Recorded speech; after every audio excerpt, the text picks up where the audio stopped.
William, le voyage symbolique qu'il va faire sans son épouse Kate Middleton. Le prince est de retour dans le pays où il a demandé sa femme en mariage. Dans les jardins du palais de Kensington, Kate Middleton assiste seule à l'arrivée de l'automne.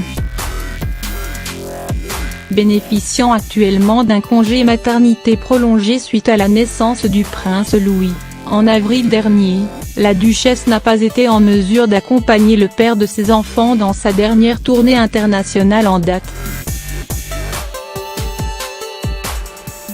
Sans épouse, ni enfant, le prince William se trouve actuellement en Afrique.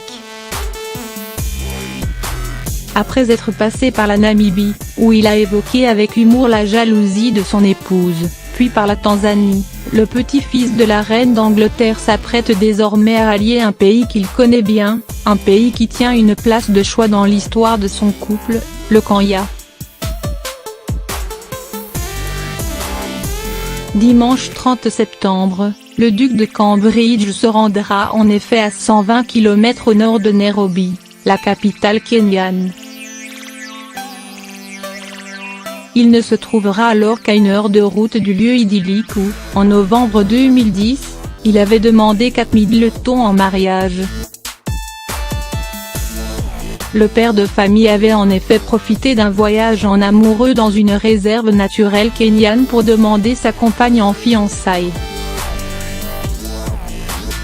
Loin d'un voyage romantique, le grand frère du prince Harry ira cette fois-ci à la rencontre de troupes anglaises et kenyanes stationnées dans le nord du pays et abordera avec elles la question du trafic des espèces sauvages menacées.